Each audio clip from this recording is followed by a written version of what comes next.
Welcome to the channel, family.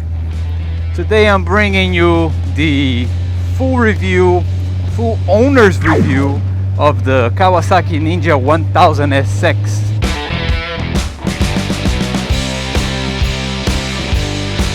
Reason number one to get this bike, it's the Kawasaki reliability. The only thing that I've changed on this bike so far is the oil and the tires, and I'm about to change the brakes on her too. But other than that, this is a 4-year-old bike, a 2020 model, and I've had absolutely no problems with her at all. So the Kawasaki reliability is one of the greatest pros of this bike. You're spending this kind of money in a bike, you don't want to see her sitting in the shop. So when you buy a Kawasaki, it's basically ensuring that you're gonna be riding your bike at any time of the year. I ride this thing in the winter and rain, whatever, man. Beautiful days out there, whatever it is, I'm riding this thing. And other than that, I have done no maintenance whatsoever, and I get my oil changed at the dealership.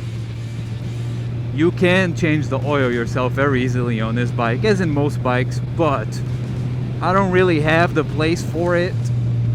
Plus, it is so extremely cheap to get it done here that I just have the dealership always maintain her for me.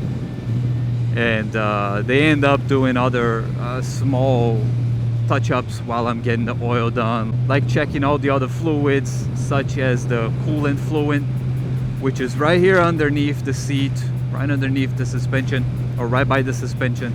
Now, when I bought this bike, her rear tire was a 190/50, and I upgraded it to 190 by 55, and it made a huge difference. And now I'm running Michelin 6 GT. I don't know if the GT was really necessary, borderline not necessary. However, I do ride with a passenger often and heavy saddlebags up on mountains, so it was an extra 30 bucks and I decided to get them anyways. And so far the tires have been amazing. They have certainly helped with the reliability of the bike and the safety for sure. The dealership has also been really friendly to me, and they've been able to accommodate anything that I needed from them, including installing these new tires.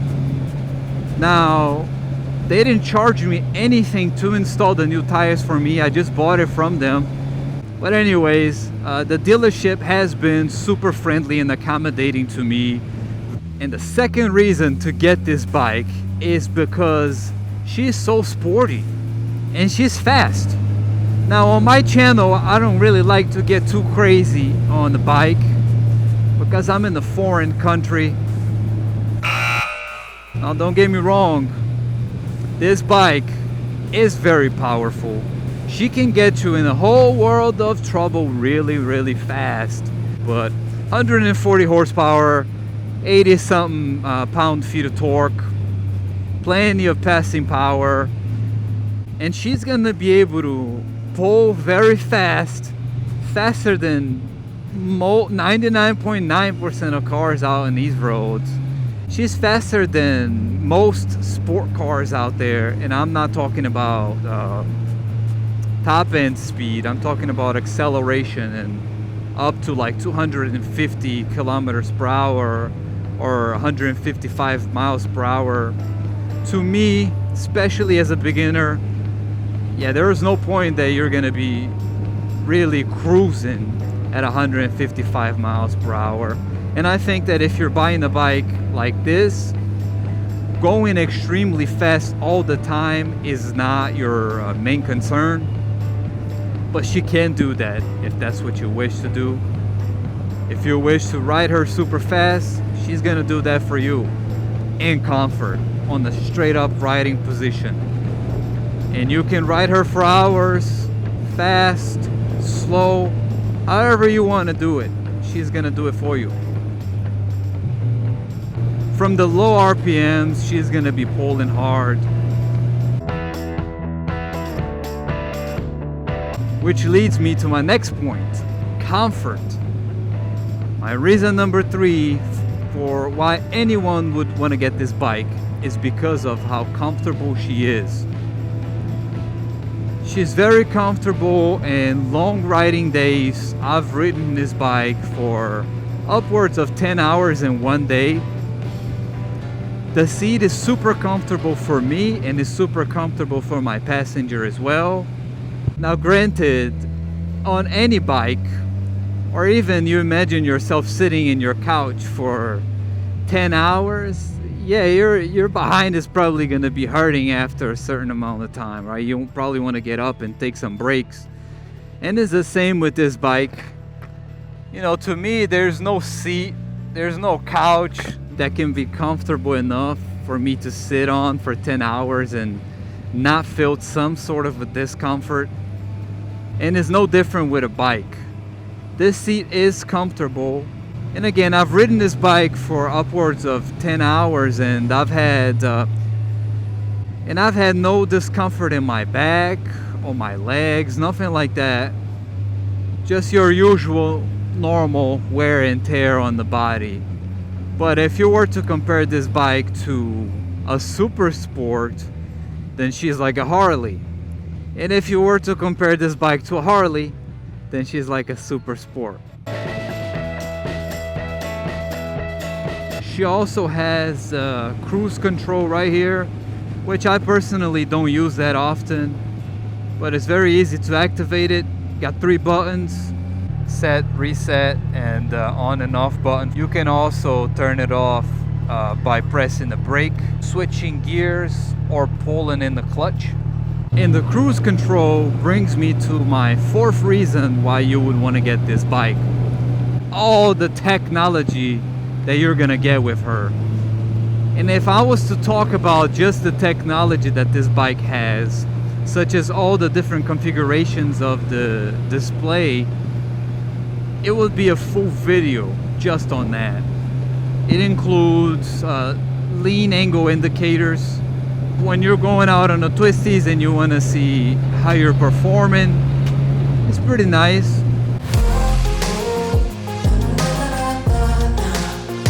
Now guys, when I got home and I was editing this video, I realized that I left out a lot of information, so I'm gonna bring you some details here on this voiceover, details that are pretty important in my opinion, some things that I've learned in the last 10,000 miles, so bear with me for a moment. Now another feature that this bike comes with is the Bluetooth connectivity, and for that you have to download an app on your iPhone or Android. But I have to be honest, the app really sucks and it leaves a lot to be desired. The information that the app displays is inaccurate. I think that Kawasaki could have done a much better job at this app, and it leaves a lot to be desired. But despite the fact that the app does not work well, what works really well on this Kawasaki 1000 SX is the traction control. We have 3 different levels of traction control, or actually I should say 4, because one of them is no traction control at all. You do have the option of completely turning off traction control, and for that you have to choose rider mode. This bike comes with 4 different riding modes, which are sport, road, rain, and rider mode. And for rain mode, you're gonna get a babysitter. And what I mean by that is when this bike is at traction control level number 3, the bike's computer does a phenomenal job at keeping your shiny side up. Now these riding modes have been super useful to me for learning how the bike reacts in different situations, but if you've been riding for several years, you might not use them as much. I know some people who don't even like to use traction control. They like to have full control over their bike and what it does. So at least with this 1000 SX, you have the option of turning off traction control. So if you want to get a little crazy and decide to wheelie this bike, you would have to turn off traction control. And this leads to my next point, which is performance. Now, since we spoke about the engine's performance earlier in this video, for this segment I just want to speak a little about the suspension and the brakes performance on this bike. Now, after a year of riding the Ninja 1000, I realized that this bike could use better brakes. In the front we have dual 300mm discs.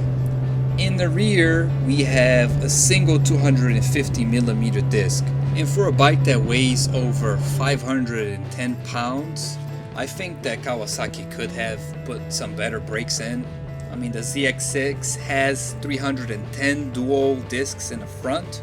And what's more interesting is that the Ninja 1000 has the same suspension as the ZX6R, but the Ninja 1000 is 90 pounds heavier, which to me says that the Ninja 1000 was not really built for wheelies.